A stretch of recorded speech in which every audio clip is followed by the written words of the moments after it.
Ang kwentong ito ay kwento ng kaibigan ng aking lolo, bunsong kapatid ni Lolo Indo, na nakatira sa isang lugar sa lalawigan ng Bicol. Ayon sa aking lolo, may kaibigan siyang nakaengkwentro ng samut-saring uri ng mga aswang. Noong ito ay binata pa. Walang eksaktong taon, mga kabagis, umpisahan ng paganahin ang ating mga imahinasyon sa paki ng subscribe button. Salamat. Kwento pa ito ni James. Kabagis, ito ay patungkol sa kaibigan ng aking lolo sa pangkasalukuyan. Ngunit ang karanasang ito ay nangyari nung binata pa ang kaibigan ng aking lolo Candro. At ang pangalan ng kaibigan niya ay si Mamay Renato, o mas kilala bilang sa tawag na Mamay Ato. Noong unang panahon, may simpleng pamumuhay lamang itong sina Mamay Ato, kasama ng kanyang mga magulang na nakatira sa isang baryo na medyo may kalayuan sa kabihasnan, at mangilan-ngilan lang ang kanilang kapitbahay. Ang pangunahing hanap buhay nila noon ay pagtatanim ng mais at palay, kasama ang ilan nilang kapitbahay. Nang isang hapon, tapos na ang lahat sa kani-kanilang mga trabaho at nakauwi na ang ilan sa mga kapitbahay nila. Kabagis, yun palang taniman ng palay at mais ay walang may-ari. Kumbaga, sa kanilang magkakapitbahay lahat yun. Naghahati-hati na lang sila pagdating ng anihan. Alam nyo kasi nun, kung wala kang sariling lupa at masipag ka naman, kung gaano kalawak yung malilinisan o madadamuhan mo na lupa, yun na ay pwede mong sakahin. Nung hindi pa uso-uso yung papel-papel na titulo. Nung nakauwi na nga ang ilan sa kapitbahay nila, nagpasya na rin ang ama ni Mamay Ato na umuwi na. Kasi nga magtatakip silim na rin nun. Nang mapansin ng ama ni Mamay Ato na wala pa yung isa niyang kapatid na si Notnot, agarang pinahanap kay Mamay Ato sa kanya ang kanyang kapatid para makauwi na rin sila at makapagpahinga dahil sa maghapong trabaho. Nung naglalakad na si Mamay Ato para hanapin ang kanyang kapatid, ay may natanaw itong isang bata na naglalakad patungo sa kanilang kinaroroonan. Si Notnot iyon, na parang pabalik na. Di pa kasi nakakalayo noon si Mamay Ato sa kinaroroonan ng kanyang ama. Nang makarating si Notnot sa kung saan nandoon na sila ng kanyang ama, agad na tinanong ng ama ni Mamay Ato na si Tatay Ador itong si Notnot. "Oh, Not, saan ka ba nagsusot, anak? Kanina ka pa namin hinihintay dito." Diyan lang po, itoy, sa may itaas ng maisan. May nakita po kasi akong malaking itim na paru-paro, kaya sinundan ko po. Kaya po ako napunta doon. "Ah, sige. Kunin na ninyo yung mga gamit natin. At nang tayo ay makauwi na, siguradong hinihintay na tayo ng nanay nyo." At nang makauwi na sila, ay ganun nga. Tama si Tatay Ador. Hinihintay na sila ni Nanay Consuelo para maghapunan. Nanay ni Mamay Ato at Notnot. At nang matapos na silang maghapunan, agad na rin silang naglinis ng kanilang katawan upang matulog. At nang gabi ng araw ding yun, naalimpungatan at nagising itong si Mamay Ato dahil sa isang ungol.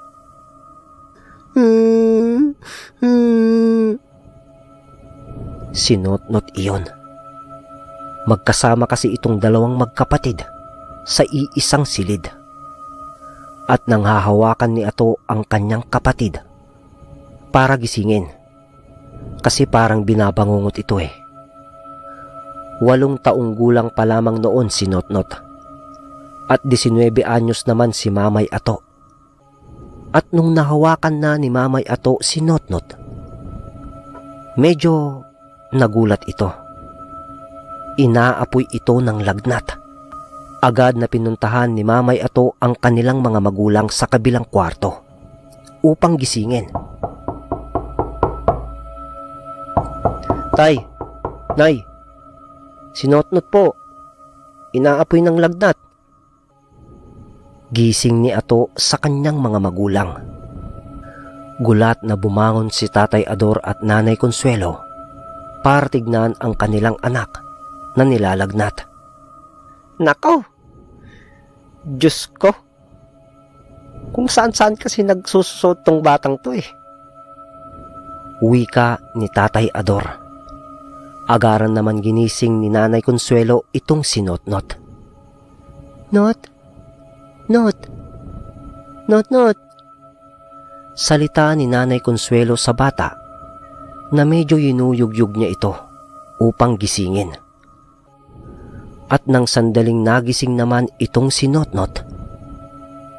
Naku anak, saan ka ba nagsususuot? Tuloy nilagnat ka na. Malayo pa tayo sa bayan para ipagamot ka. Salita ng pag-aalala ni Nay Consuelo. Nang biglang may naalala itong batang si Notnot.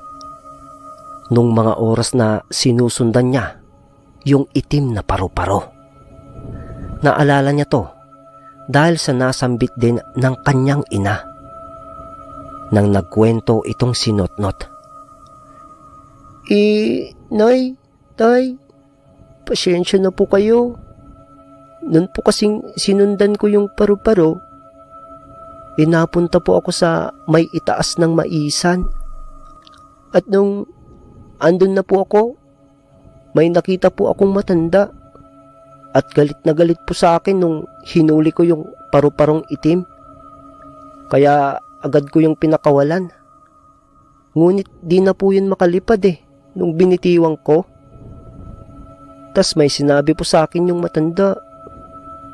At ganito yung pagkakasabi ng matanda kay Notnot. Toy, kung anong ginawa mo sa alaga ko, ganon din ang mangyayari sa'yo. Naiintindihan mo ba? At nung masabi na nung matanda yun sa bata, agad din itong umalis, ayon kay Notnot. Pero bago yun umalis, ay lumapit pa ito sa kanya at kinapitan siya sa braso at tumitig ito ng napakasama kay Notnot. Halos idikit ng matanda yung muka nito kay Notnot. Sa pagkakatitig niyang yun, parang maiihiyon dahil sa ginawa ng matanda. Kasi mahigpit yung hawak ng matanda sa braso niya. Tapos bumubuka-buka yung labi nito ng paunti-unti na parang nagtatalamitim. Para din yung bulong. Pero mas mabilis lang yon sa pag-uusal. Tapos halos hindi bumubuka yung bibig nung gumagawa nun. Pagkatapos nga nun ay agad na ring umalis yung matanda. At yun na rin yung oras na nakita ni Mamay Ato ang kanyang kapatid. Dahil nagdesisyon nang bumalik si Notnot sa kung saan andon yung tatay niya at yung kuya niyang si Mamay Ato. At nung gabi din nga na yun, agad na nag-usap tong mag-asawa. Dahil sa nalamang salaysay sa kanila ni Notnot, alam nilang may nangyari sa anak nilang si Notnot. Galing yun sa matanda. Ador, paano yung anak natin? Mukhang hindi basta-basta lagnat yung dumapos sa kanya. Yun na nga bang sinasabi ko Kumamot sa ulo si Tay Ador. Siyan mo, bukas na bukas din, dadalhin natin si Notnot sa kabilang bundok, doon sa matanda. Yung manggagamot na lumpo, Baka kaya niyang gawan ng paraan ng karamdaman ng ating anak. Tsaka malakas din daw na antingero yon. Kaya sigurado, matutulungan tayo nun. Pero nung sandaling yun, nakikinig pala sa usapan nila itong si Mamay Ato. At nung marinig ni Mamay Ato yung salitang antingero, nagkaroon ito ng interes doon sa manggagamot. Dahil nung nabubuhay pa ang lolo ni Mamay Ato, lagi siyang kinikwentuhan ng lolo niya tungkol sa mga anting-anting at mutya. At totoo daw yun. Pero magkakaroon ka lang naman daw ng ganon kung busilak ang iyong puso na tumulong sa kapwa. Kaya kinaumagahan, di muna nagtrabaho si Mamay Ato sa Maisan at sumama ito sa kanyang mga magulang sa kabilang bundok para dalhin ang kapatid niya sa manggagamot o antingero nga. Doon ay pinagpaalam na rin ni Mamay Ato sa mga kapitbahay nila na di muna sila makakatulong sa Maisan at sa Palayan dahil nga pupunta sila sa manggagamot sa kabilang bundok upang ipagamot ang karamdaman ng kanyang kapatid. Pumayag naman ang mga to, yung mga kasama nilang magbubukid. At nung lumakad na nga sina Mamay Ato kasama ang kanyang ama't ina at ang kanyang kapatid, sa daan pa lang ay umiiyak na itong batang sinotnot at panay ang pagdaing nito na nananakit ang kanyang mga paa na para daw namamanhid at di niya kayang lumakad ng malayo. Kaya agad na pinasan ni Tatay Ador itong sinotnot. Naku, Diyos ko, huwag niyo naman po sanang pabayaan ang anak ko. Sambit ni Nanay Consuelo na mangilid-ngilid na ang mga luha nito. Sa sandali naman na yon, di umiimik itong si Mamay Ato at nasisi pa nga siya ng kanyang ama. Ikaw naman kasi, Ato, di mo binabantayan tong kapatid mo. Paninisi ni Tatay Ador. Tumugon naman si Mamay Ato. Pasensya na po, Tay. Di ko po kasi napansin si Notnot na lumayo na eh. Abala po kasi ako sa pagtatabas ng damo sa Maisan. At nung nakarating na sila sa bahay ng sinasabi nilang manggagamot, madali kasing hanapin yon. Kasi kilala nga yung manggagamot sa baryo nila sa kabilang bundok. In short, bantog yon na albularyo. Nandun na yung manggagamot sa harap ng kubo nito na parang hinihintay na sila at alam na nito na paparating sila. Oh, andyan na pala kayo. Kanina ko pa kayo hinihintay. Halika kayo. Pasok kayo sa bahay. Batid ko na kaya kayo naparito ay upang ipagamot yung anak nyo. Salubong na salita nung manggagamot. Sumagot naman si Tay Ador. Magandang araw muna po. Amang, ano po bang pangalan nyo? Amang? Montejo. Tata Montejo na lang ang itawag nyo sa akin. Ganun po ba? Sige po, Tata Montejo. At nung nasa loob na sila ng bahay, alam ko na ang karamdaman ng inyong anak. Nasabi na sa akin yun ng aking gabay. Pero ikinalulungkot kong sabihin sa inyo, di ko kayang gamutin ang karamdaman ng inyong anak. Sapagkat isang permanenteng barang o kulam ang ginawa sa anak nyo. Di naman niya yan ikamamatay. Kaso, mapaparalisa ang anak nyo habang buhay. Ano ho? Ano ho bang dapat naming gawin? Wala. Maiksing sagot ng manggagamot. ibig niyong sabihin, malulumpong anak ko? Ano pong gagawin talaga? Ulit na tanong na naman ni Tay Ador. Wala kayong dapat gawin. Dahil baka mas lalong lumala ang karamdaman ng anak nyo.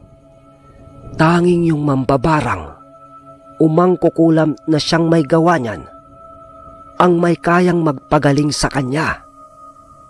O di kaya naman, ay pag namatay na ang may gawa niyan sa anak nyo, saka pa lang siya gagaling, sapagkat mawawalan na ng bisa ang orasyon na nakakapit sa anak nyo. Sa nalaman ng buong pamilya ni Tay Ador nung araw naman na yun, nagpahinga muna sila doon sa bahay ng manggagamot bago sila umuwi. Kahit nabigo silang mapagaling ang kanilang anak na si Notnot, lumabas ulit itong si Tata Montejo sa kanilang kubo para magpahangin sa labas. Kasama ang saklay nito o tungkod dahil nga sa lumpo nga ito.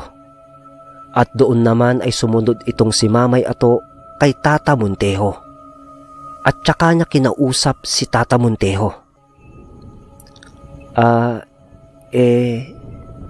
Tatang, pwede ho bang magtanong?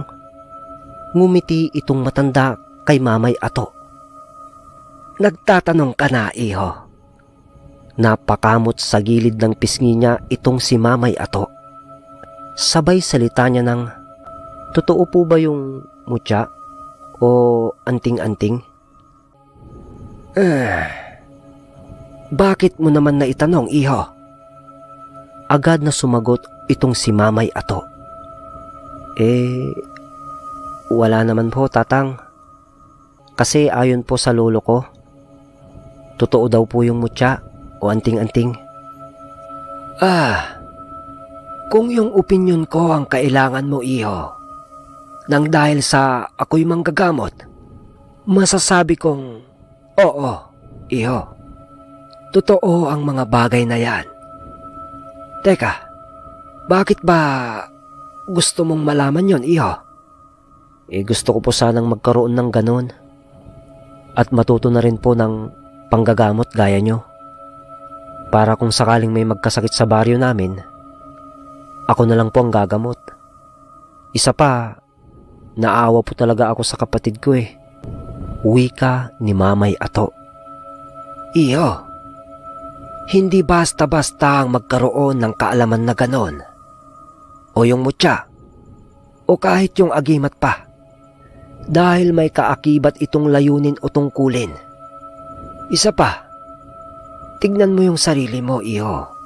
Masyado ka pang bata para magkaroon ng kaalaman sa mutya. Iho, marami ka pang bagay na pwedeng pagtuunan ng pansin. Salita ni Tang Montejo. Sabay talikod na kay Mamay Ato. Humabol naman ng salita pa itong si Mamay Ato. Desidido po ako, Tang. Gusto ko pong magkaroon ng kaalaman sa panggagamot at magkaroon ng mutya para makatulong po sa kapwa. Bumalik ng lingon itong matanda kay Mamay Ato. Ano ba ang layunin at mithiin mo, iho, sa paghiling mo na magkaroon ng mga kaalaman sa panggagamot o karunungang lihim at mga mutya? Ang totoo niyan, Tang, nais ko pong gumanti at patayin sana yung nagpapasakit at nagbibigay ng karamdaman sa aking kapatid upang gumaling na si Notnot. Iho, di naman masama ang pagganti. Kung maganda naman ang idinudulot nito o kabutihan ang igaganti mo sa isang tao. Pero kung gaganti ka upang kumitil ng buhay, isa na yung kasalanan o krimen. At ayaw ng mga gabay ng mutya ang ganon. Bakit naman po, Tang? Tanong ni Mamay Ato. Sumagot naman si Tata Montejo. Dahil oo nga't magkakaroon ka ng mutya kung sakali. Pero di mo yun mapapakinabangan ng gusto. sapagkat mawawalan ng bisa ang isang mutya o anting-anting kung paghihigante ang nais mo sa paghiling ng mutya. Kaya kailangan mo munang alisin ang puot at nais na paghihigante sa iyong pagkatao. At dapat ay linisin mo ang kalooban mo sa pamamagitan ng palagiang pagdarasal sa may kapal na siyang lumikha ng lahat ng bagay sa mundong ito, iho. Baka may lumapit na isang gabay ng mutya sa iyo balang araw. At baka nga pakinggan ang iyong hiling na magtaglay noon. Ganun ho ba, Tang? Sige ho, Tang. Mula po sa araw na to, lagi na po akong magdarasal sa ating Panginoon upang maging ligtas kaming lahat sa anumang sakuna o sakit na maaaring mangyari, Tang. Nakikita ko naman mula sa iyo, iho, ang busilak ng iyong puso na tumulong sa iyong kapwa. Pero hindi pa sapat yan. Siguro ay kailangan mo munang ibigay ang lahat ng tiwala mo sa Diyos. Dagdag pa ni Tata Montejo. Nang sandali naman na yon, narinig nitong si Tatay Ador ang sinasabi ni Tata Montejo kay Mamay Ato. Lumapit ito sa dalawa. Nako, Tatang, napakabait niyan at napakasipag niyang batang si Ato. Kahit ngayong iba naming kapitbahay, tinutulungan yan. Papuri naman ni Tay Ador sa kanyang anak. Napakabait mo naman pala talaga na bata, iyo. Napangiti naman itong si Mamay Ato sa sinabi ng matanda at agad itong nagpasalamat. Nako, maraming salamat po, Tata Montejo. Anak, Ato, pasok ka muna sa loob ng kubo ni Tata Montejo mo. At kakausapin ko lang siya saglit. Tulungan mo na rin ang nanay mo para maghanda para sa ating pag-uwi. Mamaya. Sige po, Tay. At nung makapasok na si Mamay Ato sa kubo ni Tata Montejo, agad na tinanong ni Tatay Ador itong matanda. Tata? Bakit po nung pagkakita nyo pa lang sa anak ko, nasabi nyo na agad na di mo siya kayang pagalingin? Ano ho ba ang ibig nyong sabihin? Ador, hindi ba? Opo, Tang. Ador nga po ang aking pangalan. Ador, nakikita ko sa inyong mag-anak ang labis na kalungkutan sa nangyari sa inyong anak. Pero kahit ako, ang aking sarili ay di ko rin napagaling, sabi ni Tata Montejo. Ano pong ibig niyong sabihin, Tatang? Parehas lang ho ba kayo ng karamdaman ng aking anak? Gulat na tanong ni Tatay Ador kay Tata Montejo. Napalunok ng laway itong si Tata Montejo. Tapos ay, umupo ka muna, Ador. Aya niya kay Tay Ador. Sabay na umupo itong dalawa sa bangko na nakalagay sa gilid ng bahay ni Tata Montejo. At pagkaupo nila, alam mo, Ador, ang may gawa niyan sa anak mo at ang dahilan ng aking pagkakalumpo ay iisang tao lamang. Isa siyang malakas na mampabarang. Bakit ho ganon? Sa tingin ko, mabait naman po kayo na tao. May naging kasalanan ho ba kayo, Amang? Wala naman. Sa tingin ko, ayon din sa impormasyon na naibigay sa akin ng aking gabay, wala pa naman akong konkretong rason kung bakit ako ginanito. At ewan ko kung maniniwala ka sa akin, Ador. Pero may isang reyna ng engkanto na humahanap na ulit ng magmamana ng kambal na mutya ng San Telmo. Naputol ang pagpapaliwanag ni Tata Montejo nang may biglang magsalita sa kanilang tagiliran habang nakaupo sa bangko. "Mutya ng San Telmo?" tanong ni Mamay Ato. Ano ba, Ato? Usapang matanda to eh. Dun ka muna sa loob, anak. Sita ni Tay Ador sa kanyang anak. Pasensya na po, Tay. Malungkot na tugon nito. Yumuko na lang ulit itong si Mamay Ato at pumasok na ulit ito sa kubo. Ador, kakaiba ang presensya ng anak mo. Ramdam ko mula sa kanyang aura ang kabutihan ng kanyang puso. At baka siya ang mapili ng gabay ng San Telmo. Pero para sa akin lang naman yon. Opinyon ko lang naman, sabi ni Tata Montejo. Ha? Ano? Tang? Si Ato? Magsasalita pa sana si Tatay Ador. Kaso di na natuloy. Kasi lumabas na ng kubo ni Tata Montejo sina Nanay Consuelo at Ato para sa kanilang pag-uwi. Pasan-pasan na noon ni Ato itong si Notnot. "Tata Montejo, uuwi na po muna kami. Baka po kasi abutin kami ng takip silim sa daan eh. Maraming salamat po sa mga halamang gamot na bigay nyo para kay Notnot." Paalam na pasasalamat ni Nay Consuelo. Ganun ba? O siya, sige. Humihingi rin ako ng tawad sa inyo dahil di ko nagawang gamutin ang inyong anak. Ayos lang naman po, Tatang. Wala po kayong dapat ihingi ng tawad. Di nyo naman po kasalanan ang nangyari sa aming anak.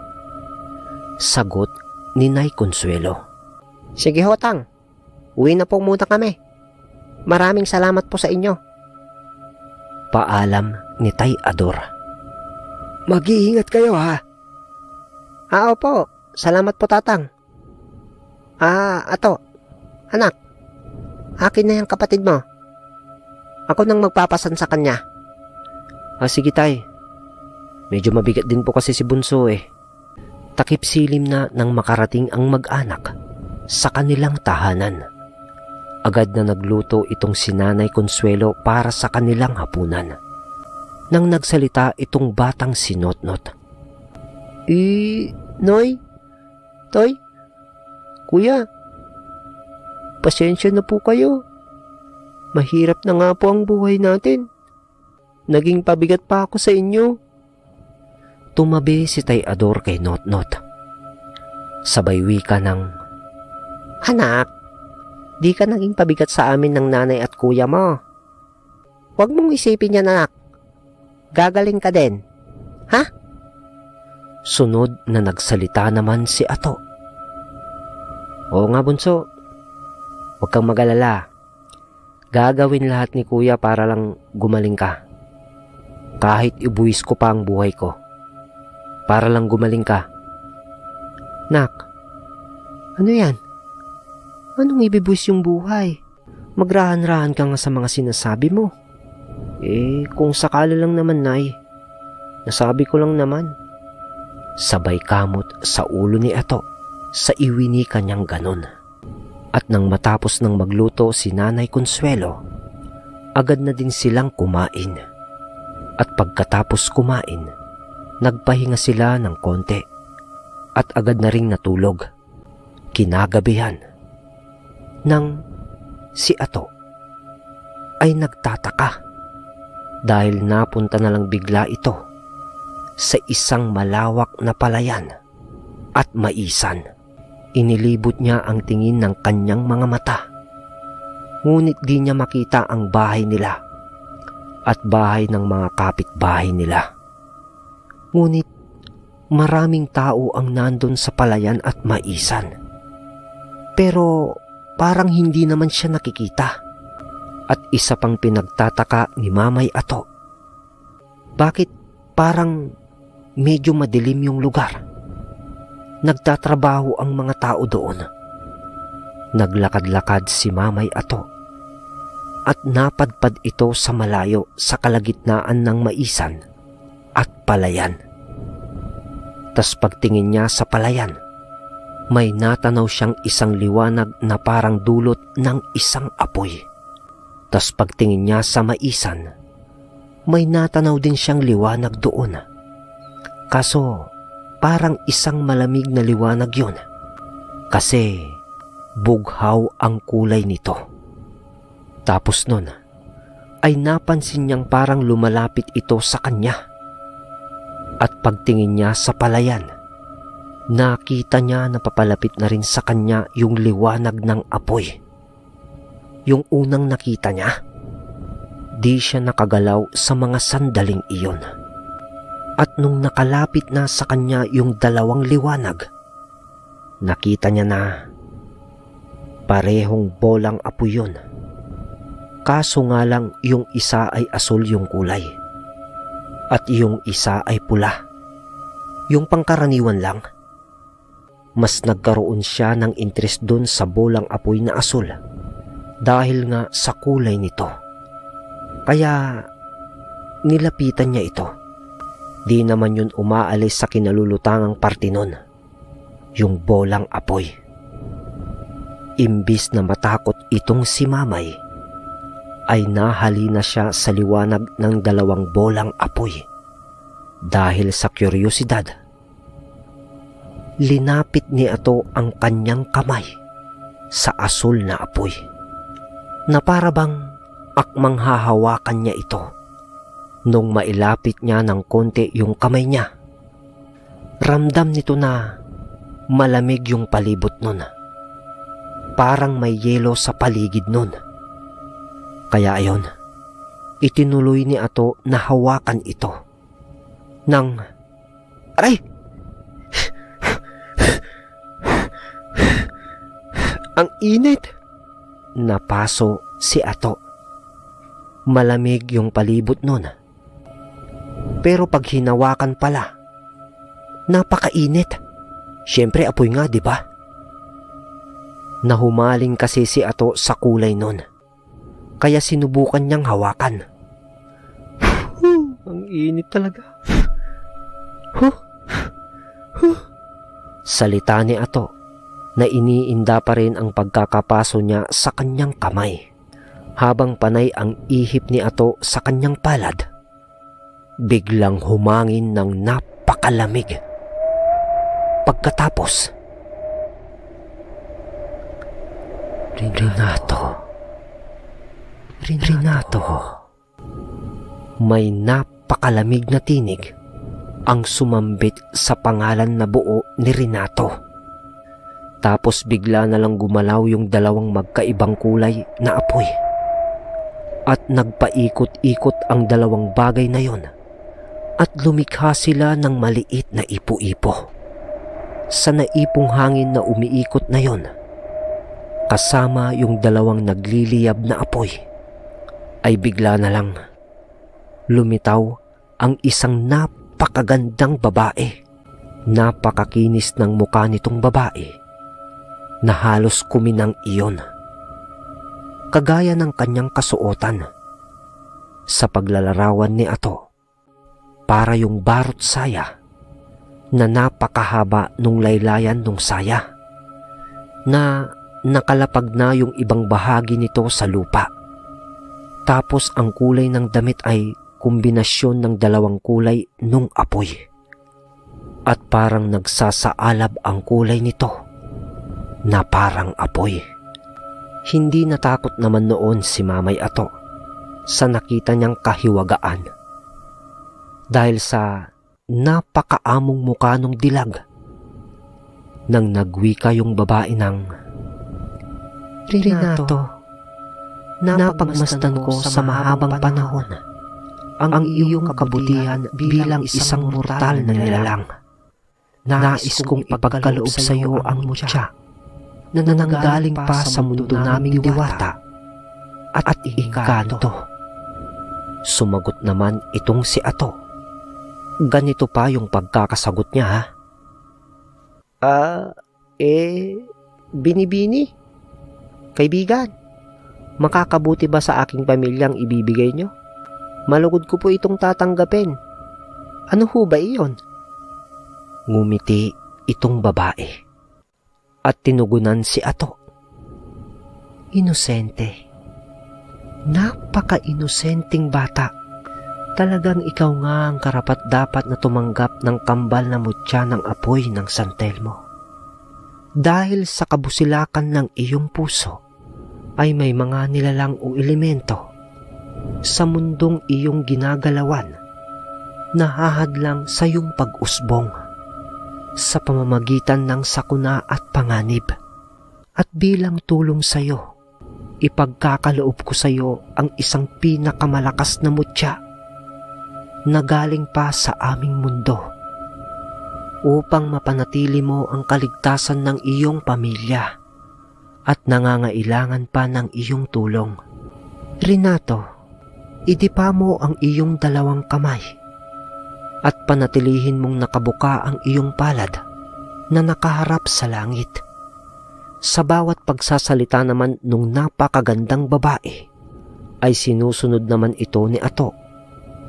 Pagkatapos nun ay ang paghangin na naman at unti-unting pagkawala ng babae. At sa pagkawala naman nito ay siya namang paglitaw ulit ng dalawang apoy na lumilipad sa ere. Papunta sa magkabila ang palad din ni Ato na nakaharap nga sa langit habang nakadipa. Pumatong yung dalawang apoy sa magkabila ang palad ni Ato na hindi naman siya napapasok at unti-unting nawala ang darang ng dalawang bolang apoy. Pagkatapos nun ay may naiwan na mga bato sa palad ni Ato na halos kasing laki lang ng holen. Sunod nun ay ang paglubog ng dalawang bato na maliliit sa palad ni Ato. Pero wala naman siyang nararamdaman noon habang nangyayari yon. Tapos ay narinig na lang nito ang boses ng magandang babae sa paligid na, Renato, sa paggamit ng kapangyarihan ng iyong tangan, banggitin mo lang ang salitang bial at dalit at lalabas ang unang abilidad ng tangan mong mutya. At ako ang gabay. Magsasalita pa sana si Mamay Ato, pero pagkatapos magsalita ng boses na yon, bigla na lang naging napakadilim ng paligid. Kumukurap-kurap yung mata ni Ato. Tapos ay nasilaw siya sa isang liwanag na pumapasok sa isang butas ng dingding. At may narinig siyang boses. At nung naidilat na niya ng tuluyan ang kanyang mga mata, panaginip lang pala iyon ni Ato. Mataas na ang araw nung nagising si Mamay Ato. At boses pala ng kanyang ina yung pangalawang narinig niya pagkatapos nung salita nung diwata sa kanyang panaginip.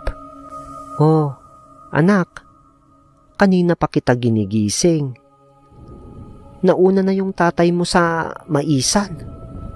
Mag-almusal ka na at sumunod ka na sa ama mo, bilin ni Nay Consuelo. Pagkatapos na mag-almusal ni Mamay Ato, agad na rin itong sumunod sa kanyang ama sa maisan. Habang naglalakad si Mamay Ato, ay naalala niya yung kanyang napanaginipan at napatingin ito sa kanyang dalawang palad. Gulat at gimbal ang naramdaman ni Mamay Ato nung sandaling iyon. Kasi pagkatingin niya ng kanyang palad, nakita niya na may nakabaong parang maliit na bato sa magkabilaan niyang palad. Kahit kasi nakabaon yun sa kanyang palad, aninag mo yung dalawang bato na magkabilaan dahil manipis lang ang pagkakabaon nito sa kanyang palad. Medyo umumbok pa nga yun eh. Parang kalyo. Ganon. Isang kulay pula sa kaliwa at asul sa kanan. Napaisip bigla si Mamay Ato kung panaginip nga lang ba yun, yung nangyari sa kanya kagabi. Kasi totoo na yung ibinigay ng diwata sa kanya. Kita niya ito eh. Sabi nga nila, to see is to believe, di ba? Sa maniwala kayo o hindi. Nasa magkabila ang palad niya talaga. Yung bato na magkaiba ang kulay, na ayon sa diwata ay mutya na pinakamalakas dahil nga ito ay kambal na apoy ng San Telmo. Nakay Ato na nga ang isa sa pinakamalakas na mutya ayon sa diwata sa kanyang panaginip. Pero panaginip nga ba? Nakapunta rin si Ato sa bukid ng araw na yon, kinahapunan. Tapos na ang lahat sa pagtatrabaho sa bukid. Papauwi na ang lahat. At nasa maisan pa itong mag-ama na nagtatambak ng mga pinutol nilang puno ng mais, yung natuyo na at di namumunga kabagis, nang may natanaw itong mag-ama na mga hayop sa paanan ng bundok. Nasa 10 yung bilang ng mga hayop na natanaw nila. At may kasama silang isang matanda na parang nagpapastol sa mga yon. Magtatakip silim pa lang nun, kaya kita pa nung mag-ama yung mga hayop. Ayon pa kay Mamay Ato, kakaiba ang mga itsura ng mga hayop na natanaw nila. Isa yung parang kangaroo yung itsura, kasi malalaki yung huli ang paa nito at medyo maikli naman yung nasa unahan. Tapos maiitim ang kulay nito at napakahaba ng mga nguso. At yung mga mata nito ay parang umiilaw sa dilim na parang kulay ng baga. Papalapit yon sa mga kasamahan nila sa bukid. Nakapit bahay din nila na papauwi na. Pero di yun napapansin ng mga kapitbahay nila. Habang sina Ato at ang kanyang ama ay nasa itaas pa ng bundok ng maisan, naalarma itong mag-ama at nag-alala sa mga kasamahan nila. Bumaba sila ng patakbo. Habang tumatakbo itong mag-ama pababa ng bundok, sumisigaw na itong si Tatay Ador. Ngunit di sila naririnig ng mga to. At nung nalingon nila yung mga hayop na umahon mula sa sapa, nakita nila na papasugod na yon sa mga kasama nila. At doon ay mas lalong nakita ng mag-ama ang itsura ng mga yon. Wika ng kanyang ama, Puta! San galing ang mga to? Anak! Mga sigbi ng mga yan! Akin ang sundang. Hawakan mo na yung kawit na panabas. Mukhang mapapalaban tayo. Madali ka! ngunit huli na sila. Mabilis na umatake itong mga sigbin sa mga kasama nila. Pero nang dahil sa mga lalaki naman tong kasamahan ni Tatay Ador at Mamay Ato, nakipagbuno ang mga to sa mga sigbin. Sandali ang lumipas. Nang makalapit na si Mamay Ato at Tatay Ador sa mga to, agad na iwinasiwas ni Tatay Ador ang kanyang sundang ng taga. Tinamaan ang isang sigbin na nakadagan sa isa nilang kapitbahay. Di hamak naman na mas marami sila kaysa sa bilang ng mga sigbin. 12 sila na magkakasama na nagtatrabaho sa bukid. Kabilang na itong mag-ama. Pero kung sa lakas ang pag-uusapan, di hamak na mas malakas ang mga sigbin sa kanila. Naputol ang braso ng isang sigbin na tinamaan ng pagtaga ni Tatay Ador. At agad yung tumakbo ng papalayo, napipilay-pilay. Habang yung 9 na sigbin na naiwan ay patuloy pa rin ang pag-atake sa iba pang kasamahan ni na Mamay Ato. At sa kasamaang palad, may nasawing isa sa kanila kasi nakagat nung sigbin yung may bandang batok nun na agad nitong ikinasawi. Samantalang itong si Mamay Ato ay nakatulala sa mga nasasaksihan niyang pangyayari. Nang merong umatake sa kanya na isang sigbin, mabilis yun na umatake sa kanya. Pero di pa rin ito kumikibo o gumagalaw. Itong si Mamay Ato na parang nawala na siya sa kanyang sarili sa mga sandali ng kaguluhan. Ilang segundo yun. Pero nung malapit na tong sigbin sa kanya, ay humiwalay ang ulo nito sa katawan. Nakita pala ni Tatay Ador yun na may aatake sa nakatulala niyang anak. Pagkatapos niyang tabasin ang ulo ng sigbin, mabilis itong tumakbo papalapit kay Mamay. To! Renato! Tawag ni Tay Ador kay Ato na parang nanggigising. Bumalik sa wisyo itong si Ato sa ginawang yun ng kanyang ama. Gulat na wika ni Ato nang nakita ni Mamay Ato ang isang sigbin na papalapit na sa kanilang mag-ama. Biglang tumalon itong sigbin papaatake sa kanyang ama. Tay! Yuko! Sigaw ni Ato. Pagyuko ng kanyang ama, sinalubong din ng talon ni Ato yung sigbin. Nang nagpang-abot na nga si Ato at yung sigbin, sabay na bumagsak ito sa lupa at nagpagulong-gulong. Ato! Sigaw ni Tay Ador. Nakita niyang gumalaw ang sigbin at tumihaya. Tapos ay nakita niya na nakabaon na ng pabalagbag ang hawak na kawit ni Mamay Ato sa muka ng sigbin. At patay na yon, kasi halos maghiwalay na ang itaas at ibabang bahagi ng muka ng sigbin. At doon ay gumalaw na si Ato. Tapos ay umupo. At may sugat pala ito sa balikat. Noon palang bumaon ang kawit na hawak ni Mamay Ato sa muka ng sigbin, ay nakagat pa siya nito. At pagtingin ni Mamay Ato sa mga kasamahan nila, duguan na rin ang mga to. At malubha na rin ang mga tama ng mga yon. Pero dadalawa na yung sigbin. At lilima na sa kasamahan nila ang nakikipagbunuan dito.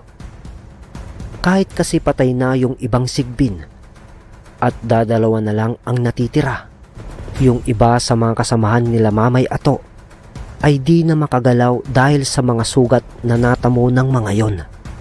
At sa sandali naman na yon ay may tama na din ang kanyang ama. Kaya nag-isip ng paraan si Mamay Ato. Lingid naman sa kaalaman ni Tatay Ador na may mutya ng tangan itong si Mamay Ato. Nang maalala ni Ato ang bilin ng diwata sa kanyang panaginip. Bial, dalit, sa maniwala kayo't hindi, nang sinambit yun ni Mamay Ato, doon ay may lumabas na asul na apoy sa mga sugat niya. At bigla na lang naghilom ito. Nakita yon ng kanyang ama. Nak! Anak! Ano yan? Panlalaki ng mga mata ni Tay Ador sa pagkagulat. Tay, tsaka ako na po ipapaliwanag sa'yo. Lumayo muna kayo ng konti sa akin. At doon ay may dalawang liwanag na lumitaw sa tabi ni Mamay Ato. Isang apoy na pula at apoy na asul. Doon ay ikinumpas ni Mamay Ato ang kanyang kamay at itinuro ang mga sigbin. Sa ginawang yon ni Ato, mabilis na lumipad ang dalawang apoy patungo sa dalawang sigbin. Yung pulang apoy, pagkadikit nito sa isang sigbin, tinupok niya agad ito sa pamamagitan ng kanyang apoy. At sa isang sigbin naman, dumikit yung isang asul na apoy Tapos yung sigbin na yon, naging parang figura ng buhangin. At bigla na lang itong nabasag nung tinupok ito ng asul na apoy. At sa kalagitnaan naman ng nakamamanghang pangyayari, may boses na narinig sila sa di kalayuan sa kanilang kinalalagyan na isang matanda. At galit na galit nitong sinambit ang, "Magbabayad kayo! Magbabayad kayo sa pagpatay nyo sa mga alaga ko." Sabay duro nito kay Mamay Ato ng kanyang daliri na may mahahabang kuko. "At lalong-lalo ka na, binata. Dapat kang mamatay." At nang masambit ng matanda yon, biglang nagbago ang anyo nito at naging itsurang baboy ramo. Kaso nga lang, yung mahabang pangil nito na dapat sana ay pataas ay tumubo pa ibaba. At ang mata nito ay kulay pula na gumuguhit sa dilim sa paggalaw nito. At napakabalahibo ng matipuno nitong katawan. Maihahalin tulad mo yon sa isang gorilya sa maiitim nitong balahibo. Kaso nga, itsurang baboy ito eh. At nang makita yon ng mag-ama at nung mga kasamahan nila na natitirang buhay, nangibabaw ang takot sa kanilang mga sarili dahil ang dating matanda ay naging malademonyo ang itsura.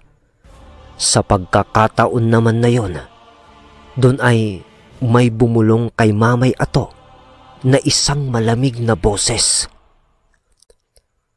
"Renato, huwag kang matakot. Nandito lang ako, na iyong kasangga. Ako ang gabay ng tangan mong mutya. Labanan mo siya gamit ang iyong lakas at tangan na mutya. Magiging parte ito ng iyong pagsubok upang mas lalo kang kilalanin ng kambal na San Telmo."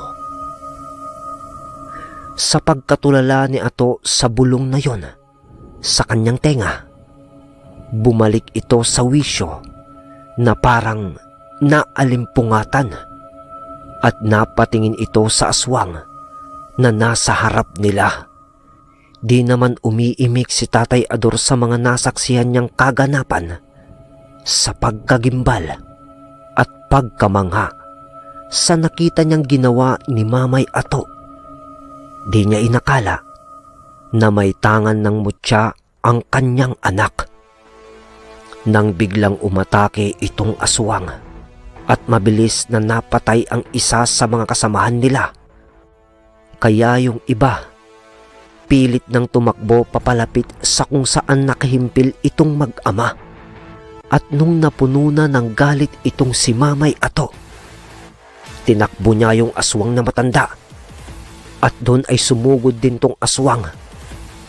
Nagsalubong itong dalawa sa pareho nilang pag-atake sa isa't isa.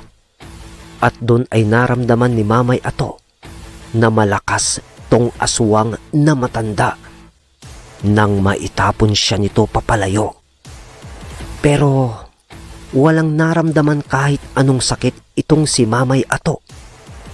Sa halip ay nasunog ang kamay nitong aswang dahil sa pagkapit nito sa braso ni Mamay Ato. Nagulat itong aswang at nagwika ng, "Nagkamali ako sa pagtansya sa'yo, binata. At nagkamali rin ako nang nabiktima ng aking ginawang barang. Kumusta na yung kapatid mo?"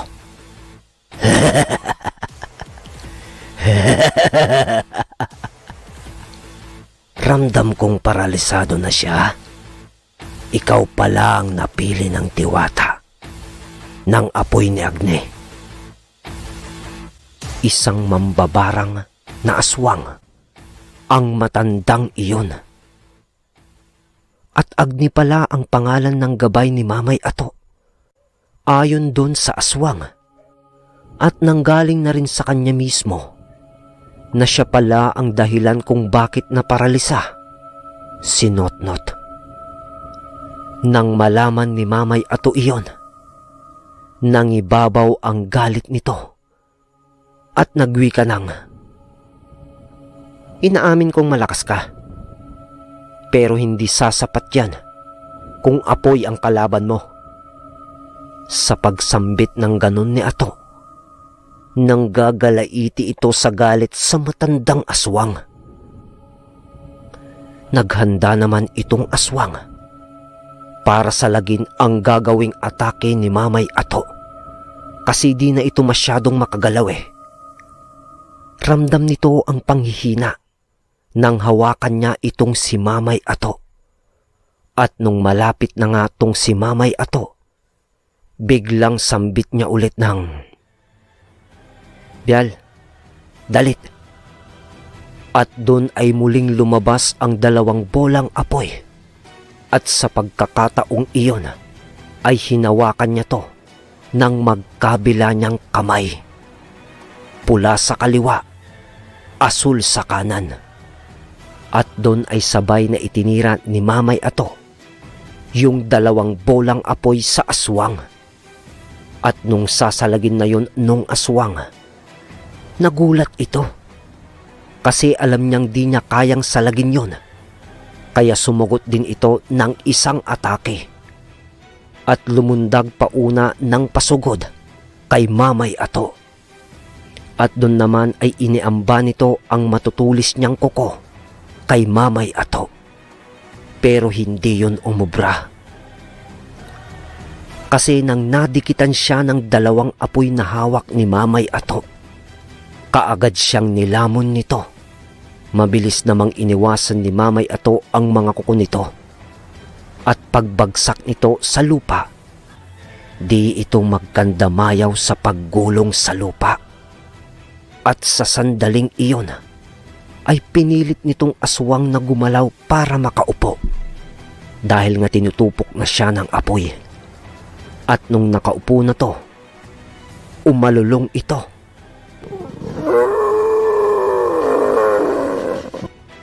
At pagkatapos nun, ay nalusaw na ang buong katawan nito.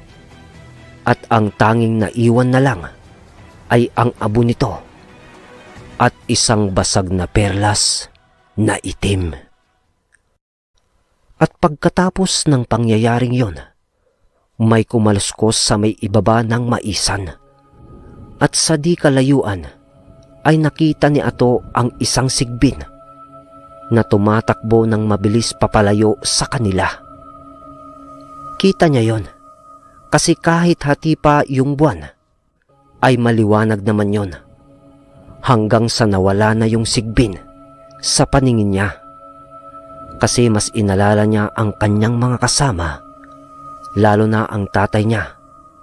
Kasi sugatan din ito eh.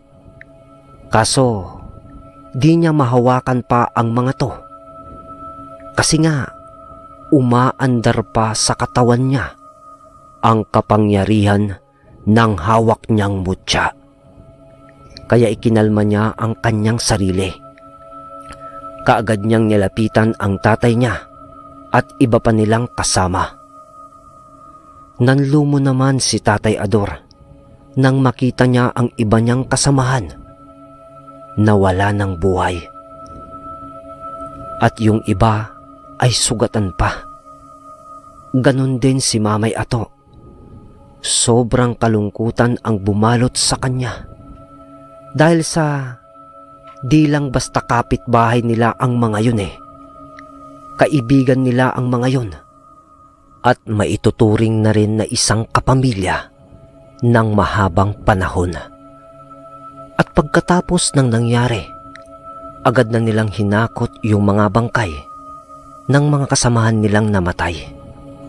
At nung makarating na sila sa bahay ni Mamay Ato, kinatok ni Tatay Ador ang bahay nila upang tawagin si Nanay Consuelo. Consuelo, Consuelo, buksan mo tong pinto. Mahinahong tawag ni Tatay Ador. Pagbukas ng pinto ni Nay Consuelo. Ay, naku, Diyos ko, anong nangyari sa inyo? Si Ato nasaan? Ano bang nangyari sa inyo? Wika ni Nay Consuelo sa labis na pag-aalala sa mga nakita niyang sugat at bahid ng dugo sa katawan ni Tay Ador.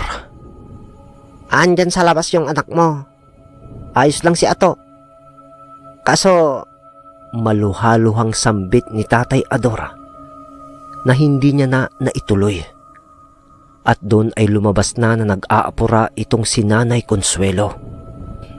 At nung nakaabot na ito sa labas, bigla itong nalupasay at humagulgol sa iyak nang nakita niya ang mga walang buhay nitong kapitbahay. Ador, Ato, ano bang nangyari? Bakit nagkaganyan sila? Sambit ni Nanay Consuelo habang umiiyak. Inatake kami ng mga sigbin, Consuelo. Naalaga ng mambabarang na aswang. Bigkas ni Tay Ador. At nang sandali naman na yon, lumabas ng pinto itong si Notnot. Nagulat si Tatay Ador, Nanay Consuelo, at Mamay Ato. Dahil nakakalakad na si Notnot. Siguro yung namatay pala. Yung nagbigay ng sakit sa iyo, anak. Medyo alanganin na sambit ni Tay Ador. Ayaw niya kasing sabihin na pinatay yun ni Ato. Masayang sambit ni Tatay Ador na may kasamang lungkot. Sa sandali kasi na yon, magkahalong saya at lungkot ang nararamdaman nila nang biglang may tumawag sa kanila mula sa kanilang likod bahay. Ador! Ador! Boses ng matanda iyon. At nang tignan yon ni Tay Ador, nagulat ito. Kasi si Tata Montejo yon. Naglalakad na at wala nang saklay. At nang makalapit yung matanda sa kanila, nabalitaan ko ang naganap na pag-atake ng mga sigbin dito sa baryo nyo. Kaya nagmadali akong pumunta dito nang naramdaman kong nagkaroon ng lakas ang tuhod ko at nakakapaglakad na. Ang anak nyo, yung bata, magaling na rin ba? Opo, Tatang. Sagot ni Tay Ador. Kung ganon, tama nga ako ng hinala na iisa ang may gawa nito sa amin. Nadali nyo ba? Napakabagsik ng mambabarang na yon. At isa pa yung aswang. Napatay nyo? Opo, Tang. Tang, pasok po muna kayo sa bahay. Aya ni Tay Ador. Agad naman na naglakad si Tata Montejo para pumasok nga sa bahay. Ngunit nang madaanan niya ang mga nakahandusay na bangkay ng mga kasamahan nila Tay Ador at nang masilayan ng matanda ang naging epekto ng naganap na labanan, nagwika ito nang, nakikiramay ako sa inyo. Ador, Ato, Consuelo. Ay, sabay buntong hininga nito at tuloy na salita niya ng, nararamdaman ko na may paparating na gulo. Iba ang ihip ng hangin at tunog ng kapaligiran. At yung mambabarang na... Di natuloy ni Tata Montejo ang kanyang sasabihin nang makita niya ang batang si Notnot. At nang mahalata naman yon ni Tay Ador, sumenyas ito sa kanyang asawa na kunin muna si Notnot. Agad naman na gumalaw itong si Nay Consuelo habang nagpupunas pa ito ng kanyang luha. Pagkatapos nun ay itinuloy na ni Tata Montejo ang pagsasalita. Nangangamba ako na ang pagmumulan ng malaking gulo ay ang pagkamatay ng Pambabarang, sapagkat yun ay asawa ng pinuno ng aswang dito sa lalawigan natin. Kaya kailangan nating maganda, lalong-lalo ka na ito. Bukas, mag-impake na kayo ng mga gamit nyo. Isama nyo na ang ilang kapitbahay nyo na nakatira dito at dun muna kayo sa baryo namin. Di naligtas dito sa lugar nyo. At yang mga bangkay, ibaon nyo na din. Laliman nyo ang pagkakahukay upang di yan maamoy ng mga pirpalang na aswang na humuhukay ng patay para kainin ang laman nito. Aya ni Tata Montejo sa kanilang lugar at payo nito. Samantala, sa kabilang dako kung saan nakahimpil ang mga aswang, normal na tao kung titignan ang mga to, yung mga itsura nila. Nagsalita ang isang aswang na namumuno sa kanila. Rael ang pangalan nun. Mga kasama, nagbigay na ako ng hudyat nang dahil sa pagkamatay ng Mambabarang na isa nating kaanib sa ating mga kasamahan. Agalon ang mga kausap nito na nagtatago sa mga ilog o sapa na kasama ang mga alaga nilang buhaya. Ayon sa kasaysayan ng mga agalon, nagtatago sila sa mga ilog o sapa na kasama ang mga alaga nilang buhaya.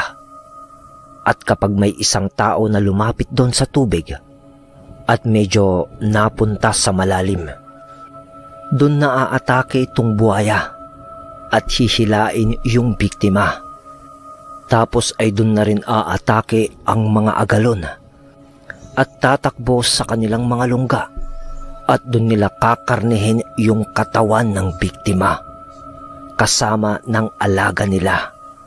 At ayon pa sa mga ibang nakakaalam, ay may isang uri din ng karunungang itim na kayang pasunurin ang mga buhaya.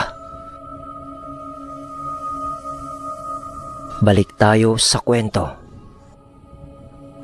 Kaya umpisahan nyo na ang pagsulong sa katubigan sa pagitan ng kambal na bundok sa may hilagang kanluran. At takihin nyo ang kahit na sino mang lalapit sa mga katubigan doon para makagawa tayo ng kaguluhan at mapansin. Para dito sa sinabi ng Sigbin na may hawak ng mutya ng kambal na San Telmo. Salita ni Rael. At ikaw naman, Sigbin, ipaalam mo na sa lahat ang nangyari. Sa lahat ng lahi natin at sa mga lider ng iba pang lahi, at lalong-lalo na sa lider ng mga aswang. Sa hari ng mga gabunan, ipaalam mo sa kanila na natagpuan na ang may hawak ng mutya ng San Telmo. Isa itong banta para sa ating lahi at sa iba pa. Utos pa ni Rael. Dumako naman tayo sa panig nila Mamay Ato. Sa bahay ni Tatay Ador, habang nag-uusap itong si Tay Ador at Tata Montejo, nang hindi na nila napansin na si Mamay Ato ay nakahilata na sa lupa. Kaya nung makita nila yon, agad nila itong nilapitan para tulungan. Ato! Ato! Ato! Gising ni Tatay Ador sa kanyang anak. Nagising itong si Mamay, pero mukhang pagod na pagod yung itsura. Yun bang parang bagsak yung buong katawan mo? Tatay Ador? Ayos ka lang ba, anak? Ha? Anong nangyari sa'yo? Ayos lang, Tay. Medyo nanghihina lang po ako. Andito na po pala tayo sa bahay? Oo, anak. Sagot ni Tay Ador. Biglang napaisip tuloy si Tatay Ador ng mga sandaling iyon. Dahil parang walang alam si Mamay Ato sa mga nangyari. Pero pinagkibit-balikat na lang ni Tatay Ador yun. Salamat nga pala anak ha. Walang anuman tay. Salamat din po sa pagligtas nyo sa akin. Siya nga pala tay, paano ako nakarating dito sa bahay? Nagbibiro ka ba anak? Wala ka bang naaalala sa ginawa mo kanina? Naalala ko lang tay nun. May sumugod na sigbin sa akin. At yung umatake din po sa inyo tay. At yung mga kasamahan natin na nakikipagbunuan sa dalawang sigbin. At nung sinambit ko yung dalawang salita na naalala ko, yung sinabi sa akin ng diwata sa aking panaginip, di ko na alam yung mga sumunod na nangyari. Doon ay nagtinginan itong si Tatay Ador at Tata Montejo. Nangungusap yung mga mata ni Tata Montejo kay Tatay Ador, na siya namang dahilan ng pagtango ni Tatay Ador bilang pagsang-ayon dito at pagkakaintindi. Nako tong batang to, oo. Bata ka pa nga iho. Di pa kaya ng katawan mo ang kapangyarihan ng mutya. Bukas na bukas din, magsisimula na tayo sa pagsasanay mo. Pagkarating nyo na pagkarating sa bahay o sa aming baryo, kailangang lumakas ng pisikal mong katawan para makayanan mo ang kapangyarihan ng mutya dahil mas nangingibabaw ang kapangyarihan nila sa iyong katawan. Kaya nawawala ka sa iyong sarili. Maikli lang ang panahon natin para maganda sapagkat nararamdaman ko na alam na ng iba pang lahi ng aswang ang mga naganap dito.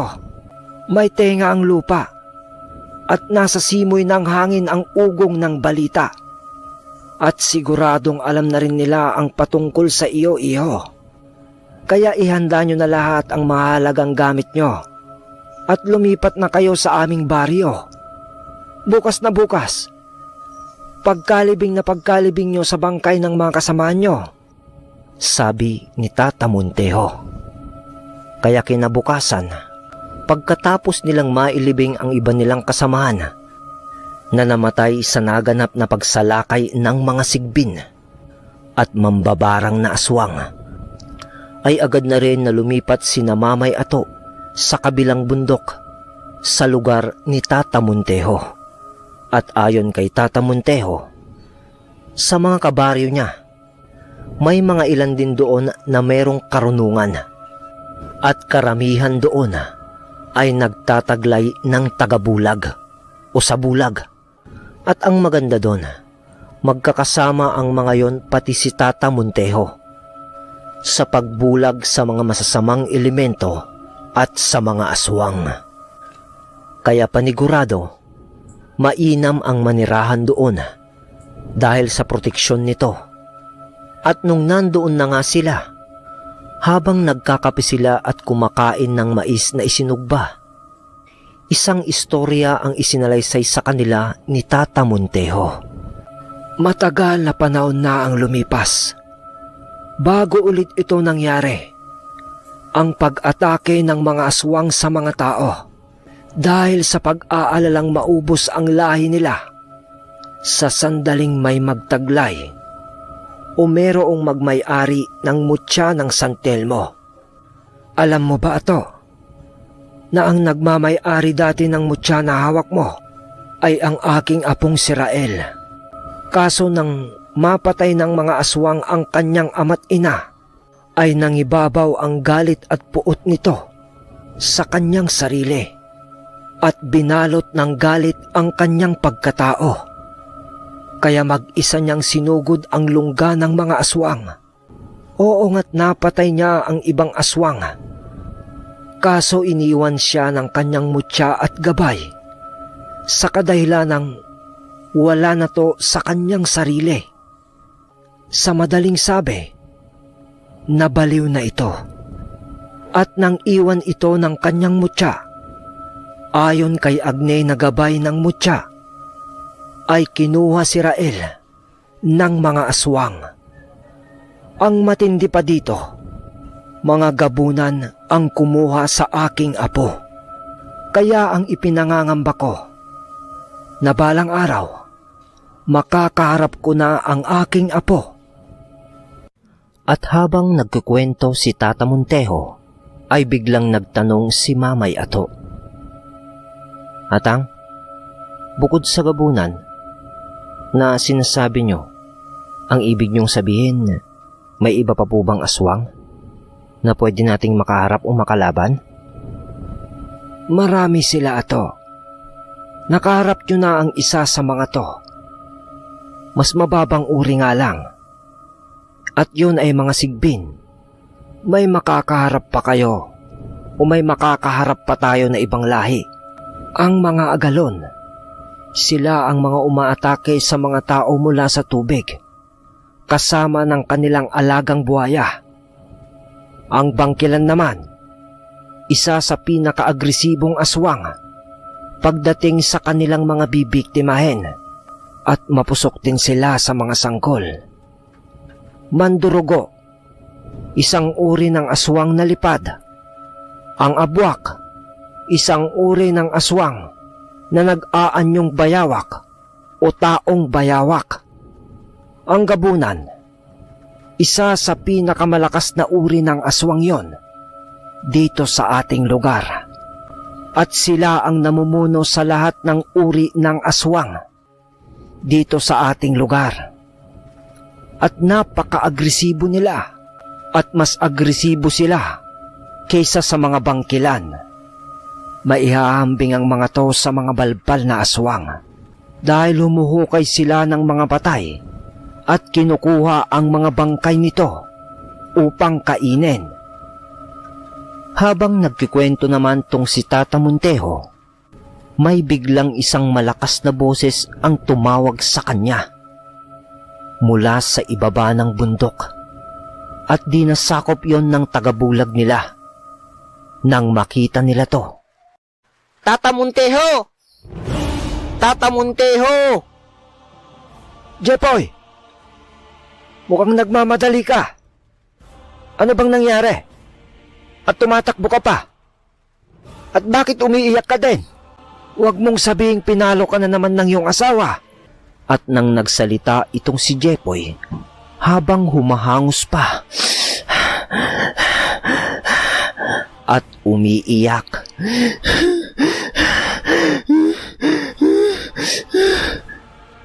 Sa may talon po, may bumagat sa amin na mga aswang. Mga galon. At napakaraming buhaya ngayon sa batis kung saan tayo kumukuha ng tubig. Ah, nasaan ang asawa mo? Yun nga po, Itang. Inatake po siya ng buhaya habang naliligo ito. At kinaladkad na po siya ng mga abalon. Nakatakbo lang po ako kasi nasa pangpang lang po ako ng batis. Nako! Ador! Ato! Madali kayo! At pupunta tayo sa ilog